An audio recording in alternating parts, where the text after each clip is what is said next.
So welcome back, everyone, to the Dr. Ginny Show. I am super excited about our guest today. She's the first guest that we have in this field of expertise. Her name is Jessica Van Antoine, and she's a functional diagnostic nutrition practitioner. Welcome, Jessica.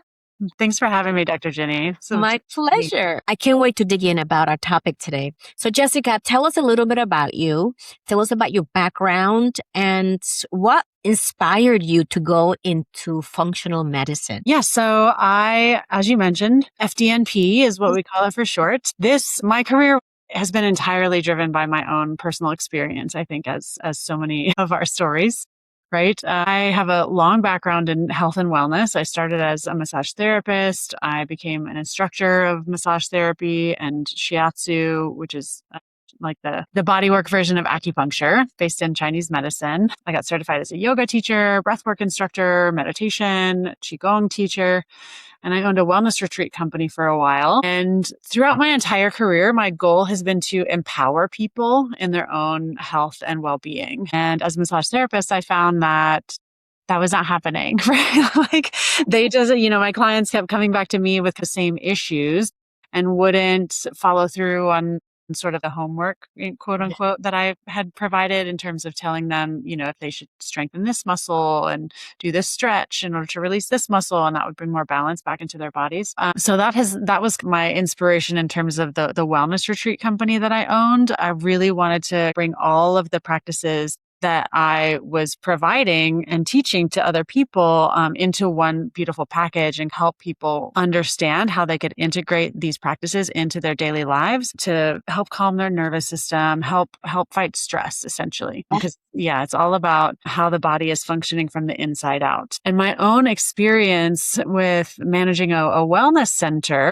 this was back in 2012. I was working like 90-hour weeks, which was completely unsustainable, led me to a breakdown. And I had reached a point where I was like, relying on coffee to make it through the day, drinking beer at night to unwind, not sleeping well, was in such a state of overwhelm and fragility that I was like irritable with my team.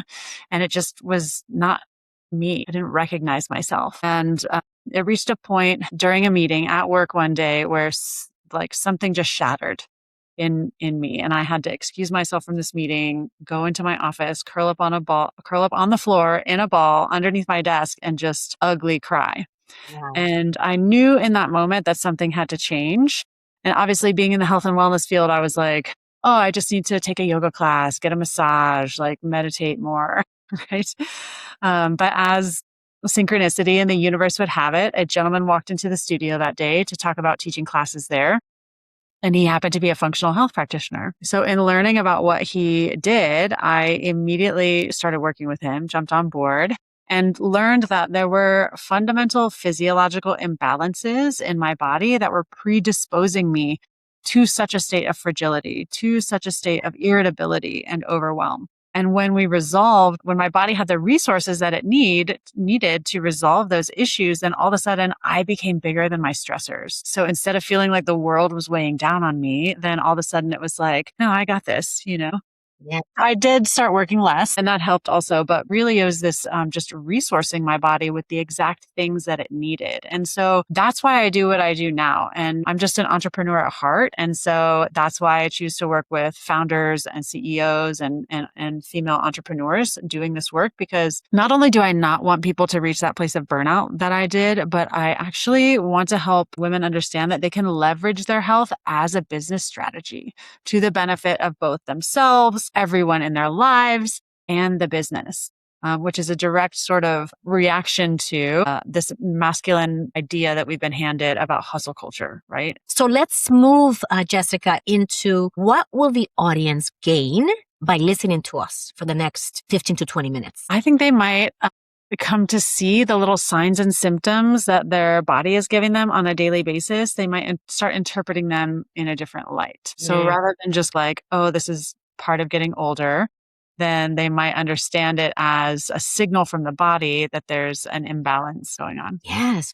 And when you were describing your background and what you have done, I have practiced many of those modalities that you mentioned. I am a yogi, although my studio closed recently, so I have to find another studio. I meditate and I've gotten massages, especially when I was going through very stressful periods in my life, such as my divorce. I was getting a massage every other week because my body needed it. I felt like I was a sheet of steel if I didn't get those massages. So I completely relate to even you being a wellness practitioner and also crippling under the weight of stress and overwork.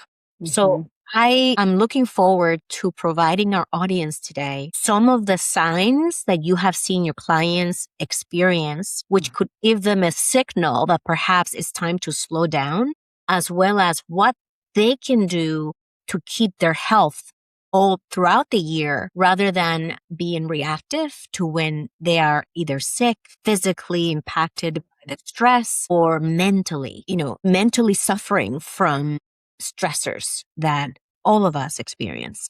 Right. So I'm really excited about our conversation. As we move on, what would you say is one of the top priorities that you currently have in your practice as you are supporting founders and entrepreneurs and women in this area that you focus on, Jessica? Well, my top priority with all of my clients is just to help them regain like the mental clarity, the ability to focus, and the energy that they need to show up and meet the demands of their lives. Being a business owner, a founder is incredibly stressful, as you know. And again, I truly believe that we don't have to sacrifice our health to build a successful business, but rather that the health can be integrated into the business strategy to the benefit of both the individual and the business. So I'm hearing that this aspect of your life is actually very strategic, because I always say I can't run my business as a CEO. I can't help my clients. I can't innovate. I can't participate in life the way that I want to if I don't have my health. So it's like numero uno in my list. And what I love about this conversation is that we tend to be, like I said before, more reactive about it. And let's see how people walk away, how our audience walks away today, looking at their health from a more holistic point of view. And also you mentioned the massages are more, again, reactive versus how can we be proactive with our health? Exactly. Proactive is the word. Yeah. So what is one misconception that you would say people believe about functional health and functional medicine? Well, I think that a lot of people are still learning about what it is. So it's still, growing as an alternative to mainstream Western medicine. And so I don't know that they really necessarily have misconceptions per se, but more so that they're just still learning what it is about. I will say that practitioners practice differently. There are some practitioners within this field that still practice sort of from a Western standpoint, meaning that they evaluate the symptoms that their client comes in with and decide which tests they're going to run to, either confirm or deny their hypothesis. And then they sort of end up playing whack-a-mole because they're only testing one system of the body at once, rather than the approach that I take is looking at all of the systems of the body together at the same time, because we know that they all work together, right? Yeah. And they compensate for one another. And so getting that whole broad level picture really provides a comprehensive, holistic strategy to bring the body back into full alignment. So how would you describe functional medicine as you practice it? Because when I was talking about misconceptions, one of the things that came up for me was many of us think if I have a headache, I'm going to pop a pill. I'm going to take an aspirin. Yes. Or whatever, a leaf or your drug of choice. Right. And one of the things that I've noticed just from having my own practitioners in the background is that there are always alternatives to how we can approach whatever we're experiencing. So whenever I have a headache, I tend to think of maybe I'm dehydrated. That's the first question. Drinking more water. And then sometimes it's caffeine, believe it or not, because if I drink coffee in the morning and I skip it, then later in the day, I'm like, oh, I have a headache and it's a caffeine headache. And if I have just a little bit of coffee, it goes away. So as you see your clients and you notice what they're struggling with the most, Jessica, what would you say are the top challenges and issues that you are looking at daily that perhaps our audience can also relate to? And also, if you could share, what are some of the signs that they should start looking for when there could be something deeper than what they're noticing? Yeah, absolutely. I'd say first and foremost, the sign is just that everything feels harder than it used to. And a lot of times women in particular get told that it's just a natural part of aging, right? But so this can manifest as maybe having to reread an email 3 times just to be really clear about, what it is that it's saying or what it is that you're trying to communicate. Afternoon energy crashes, really sluggish mornings, like, difficulty getting going in the morning, sleep disruptions. These are the main things that I see in my practice. And it's just so beautiful when I get to interpret the lab results to my clients and then they say, and I hear this all the time, like, wow, this is such a relief to know that there's a reason that this is happening to me and that it's not some personal failing on my part, because a lot of my clients are doing all the right things. They're eating well, they're exercising, they're, trying to manage their stress. But there's that fundamental physiological imbalance that is the root cause of what it is that they're experiencing in their lives. So I would say, just to tie it up with the whole like functional health piece, the word function in the name of this industry refers to the functioning of the systems of your body. And our goal is to get them back to 100% function, because when you're in that state, you don't get headaches. You sleep well. You have all the energy you need to make it through the day. You are mentally sharp and able to focus and just take care of all the responsibilities of your life. And as you mentioned, everything influences everything else because it's a system, it's an ecosystem. So right. when you mentioned that they are complaining about not having focus, just not feeling well, just feeling foggy, Mhm. and having to read an email 3 times. I mean, that is also, I think, all a result of not sleeping well. Right? Yes. If we don't sleep well, we can't be clear in the morning, and we are so slow in the morning because we're exhausted. Especially if we woke up at 3 a.m. And some of you, we're just talking to Jessica here. Some of you have experienced this, right? Where you can't sleep well. Some of my clients, founders, cannot sleep well, and we tend to be in that age, that range, perimenopause and menopause, where just everything's changing. So when that happens, when you're noticing that you're not yourself, when you're noticing that your energy dropped drastically, what did you recommend we do, Jessica? Well, I would highly recommend getting some functional lab tests run in order to really understand the root cause. I mean, certainly the lifestyle stuff that we've talked about, getting massages, eating well, exercising, those are all wonderful practices to maintain a healthy lifestyle, but none of those things are going to correct the imbalances that are happening on a fundamental physiological level. I mean, we've spent a lifetime essentially of, if you think of your body like a bank account, it has a finite amount of resources inside it in order to maintain balance and heal itself. And it does want to be in a state of health, but we've spent a lifetime of like making small withdrawals from this bank account and putting our bodies under incredible amounts of mental strain, emotional strain, physical strain. And that adds up over time. And so certainly outside of doing all the healthy lifestyle stuff, getting the data to really show you what it is exactly that your body needs is the clearest and simplest path to resolution in my mind. So many questions to ask you, and I'm just debating which one to ask you next, because one of the questions I want to ask you is about, how do people know that they're working with the right person? Because you could just choose someone and then realize that this person's just sending me down the wrong path, and intuitively you feel like this doesn't feel like this is what I need. Yeah. So how do you even gain the agency to know how or whether the person is doing the right thing? That's a great question. And first and foremost, I would say, listen to your intuition. There's an innate intelligence there that's trying to tell you something, and you may not be able to rationalize it with your mind, but that feeling is there. So that's the first thing.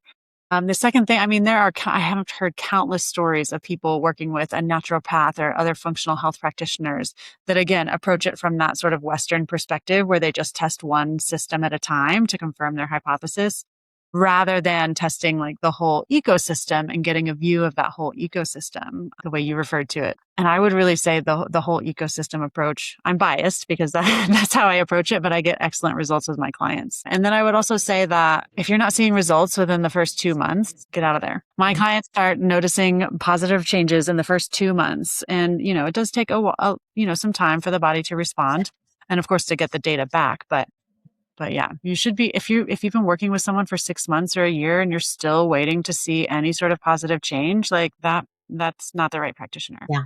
So let's talk about stressors. What are the key stressors and what do you suggest our listeners do about those stressors so that we can be more proactive? There's so many. This is like I teach a whole like workshop on this. So try to keep it succinct. There's so many different types of stressors. Chemical stressors, the easiest way to deal with those is to clean up your life, like eat organic, use natural products in your home, natural personal care products and cleaning products, because every chemical that comes into your body has to deal with. There are emotional stressors, right? Like meditation helps, therapy, prayer, a faith community, something like that. There are, of course, geopolitical stressors, financial stressors. Like there are stressors that are within our control and stressors that are not within our control. So I would say do everything that you can to deal with the stressors that are within your control and minimize them.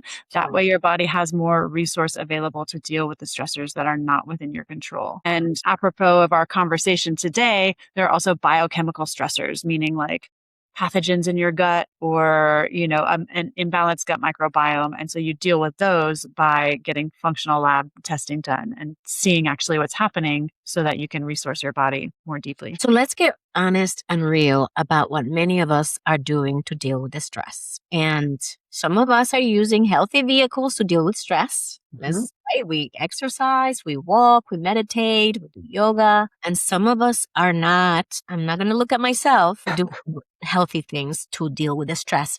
And I'm going to give you an example of a typical leader or person's potential stress reliever. An awful day at work, stress, back-to-back meetings, deadlines, projects delayed, a team member's not working out, things are going sideways. You get home and you drink a bottle of wine or half a bottle of wine or beer, like you were saying before, right? Just to relieve the stress. Can you tell us a little bit about how we can gradually get out of that habit and potentially switch to a healthier vehicle? Yeah, it's a great question. And I think that the first step is essentially in that moment. You have to catch yourself in that moment when you're about to open that bottle of wine and just take 3 deep breaths, just see if you can exhale the stress of the day. And oftentimes that helps to such a degree that maybe the entire bottle isn't in your future that night, that one glass is okay, or, two glasses will suffice rather than drinking an entire bottle to yourself. So breath work is certainly helpful, but it does require that awareness in the moment. And I really find that asking why, like, why am I doing this? Am I doing this to relieve stress? And am I going to be happy about it tomorrow morning? Am I going to be proud that I took that action? And if not, what other action could I take that I would be proud of? Yeah. So maybe I sit down and decide to meditate for 10 minutes and just help. I'm not saying stop drinking entirely. That's entirely a personal choice. And there are ways to sort of optimize the body around the things that are non-negotiables for people. But yeah, just really developing the awareness in that moment. You said something before, which was to just listen to your intuition. So what I've noticed recently is that whenever I have a drink, period, even socially, I don't feel well the next day. So recently I said to myself, Ginny, what gives? So instead of having a drink now, I'm just having water.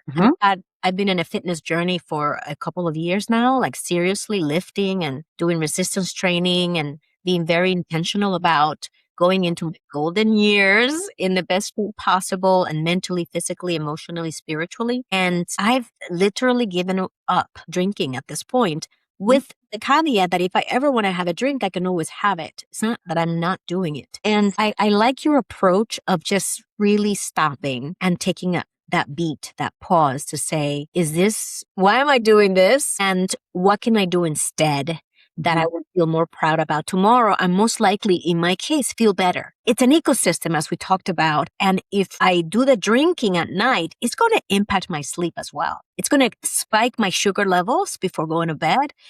My insulin will spike. There's just so many things happening inside our body. I've been listening to so many podcasts that I almost feel like I'm dangerous now to myself because I'm like, I'm not doing that to my body anymore. Yeah, that's beautiful. So what would you say, Jessica, would be a great opportunity for growth for us in terms of becoming more knowledgeable and more aware of what's good and what's bad for us. And while listening to our bodies, taking steps toward our health, towards our well-being, towards feeling better, having more energy, having more focus, and being able to perform at a higher level because we are recovered, because we are giving our body what it needs with the constraints that we have and the limited time that we have. What would you say are some of those areas of growth and opportunity? I would certainly say to step out of the cultural norms. Like for you, stopping drinking. I'm sure that's, not a lot of people maybe in immediate life have decided to stop drinking, but really connecting the way that you feel with what you're putting into your body, what you're not putting into your body, what you're doing with your body, what you're not doing with your body. Because we have not been taught in this culture to pay attention to what our bodies are telling us. And so we eat meals and fast food and pizza that really don't, if you think about it, like you don't feel good after you eat those meals, or you're eating so much that you feel like the food coma, right? Like, is going on there? Like that is not right. So if we can start to actually trust the intelligence of our bodies, that's certainly the first step. And like you, avail yourself of all of the information that's out there right now, podcasts, books, like YouTube videos, everything. There's so much information about how to take better care of yourself. Find what works for you. It's not going to be the same thing that works for everyone. So definitely beware of anyone that tells you like, this is the one thing that's going to fix all your problems. Like, run the other direction from those people. Honor anyone who is talking about bio-individuality and that what works for someone else may not work for you. And you have to be your own experiment of one. So in that vein, what would you say are the top leadership skills today for people to succeed in this area of their health? So the top leadership skills for people to take more agency over their own health and well-being, certainly being proactive. Taking that proactive state to whether it's change your diet or start to exercise or just drink more water. It can be as simple as that, rather than being reactive and waiting until your body is sick or in a state of dis-ease such that you have no choice but to pay attention to it. That is like proactivity, I would say, is the number one leadership.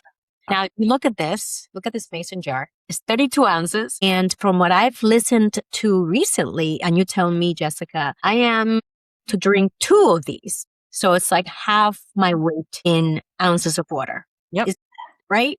That is right. Yep. Okay. So I have to go to the bathroom a lot.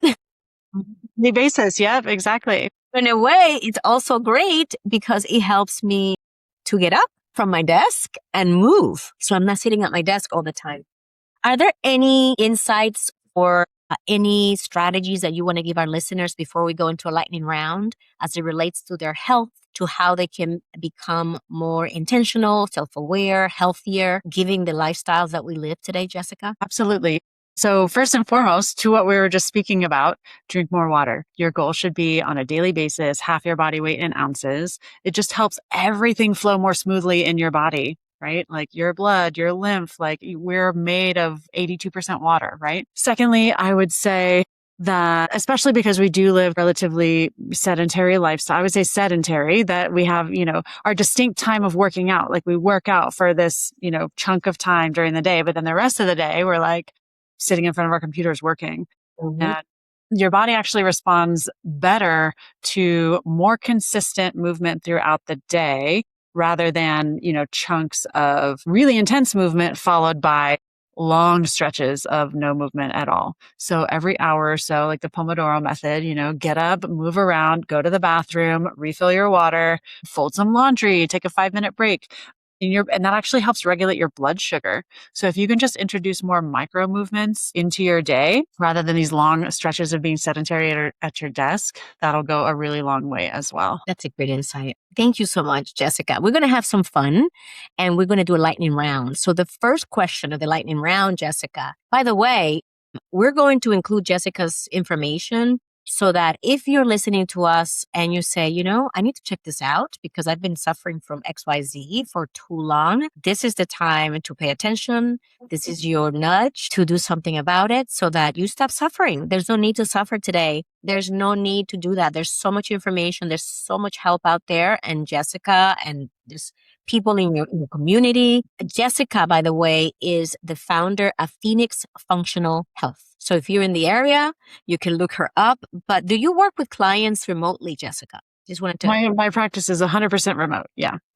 Beautiful. And the Phoenix part of the business doesn't refer to the city in Arizona. It's the mythological bird, right? Like being reborn. So Jessica, as we go into our lightning round, what would you tell your younger self as you started out? That you are entirely worthy of all of your dreams coming true, of success, and love, and appreciation and adoration. That is such a deep sentiment that I really feel in my heart, because I've been really connecting most recently with this concept that if we don't love ourselves, we are incapable of loving anything else.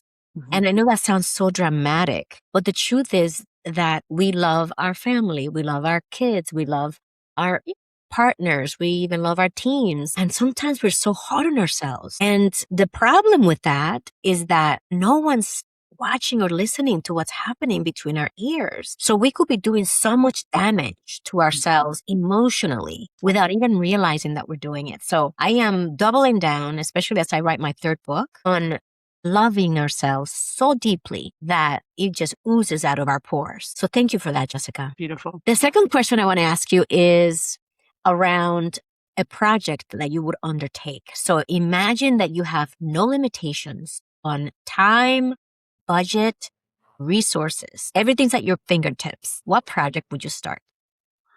I would help bring this healthcare to inner cities and also help with the food supply for people. Like eating organic is just such a game changer for health. And we all know that the poorest communities eat the worst food and have the worst health outcomes. So I'd really start with making organic food available to those in poor economic situations. And that's huge.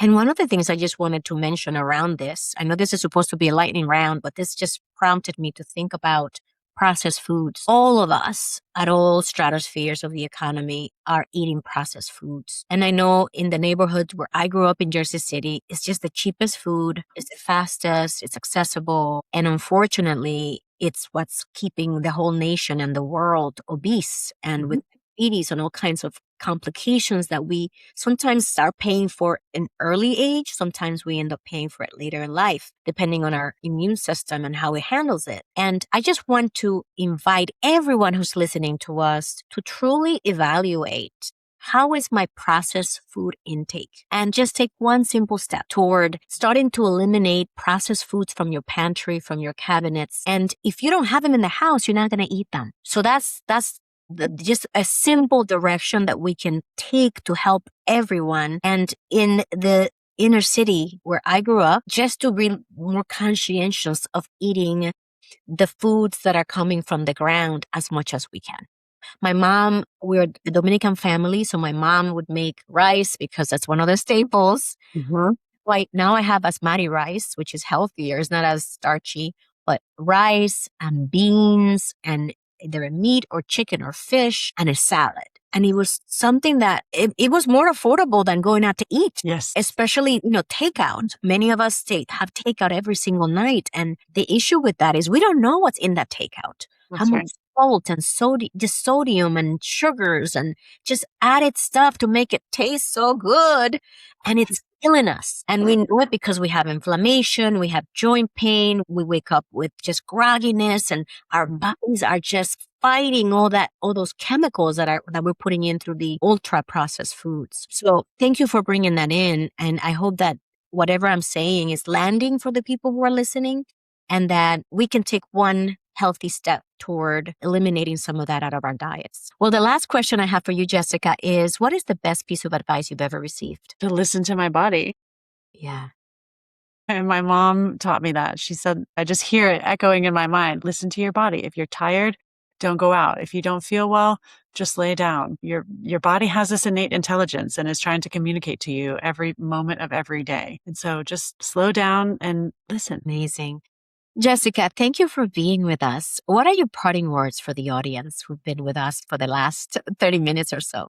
I would just like to encourage everyone to be proactive with their health. You have more influence and control over your own health outcomes than this culture would have you believe. And so some of the simple steps that we've talked about today can really make a huge difference in how you feel on a daily basis. So I heard so many great things from you today. I heard about being proactive, about listening to your body, listening to your intuition. So there's a lot of listening going on. Yeah, that's right.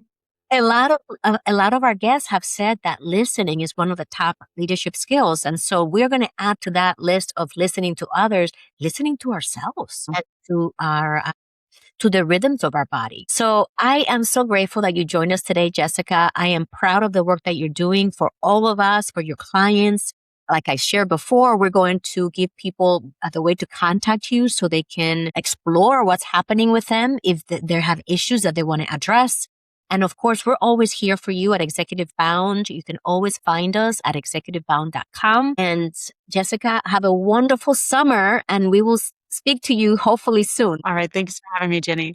My pleasure. For those of you who stayed with us today, thank you for hanging around. If there was something that you listened to that resonated with you, please share it with your network so that others can also find us in the future. In the meantime, lead with purpose, lead with joy. We'll see you at the next episode.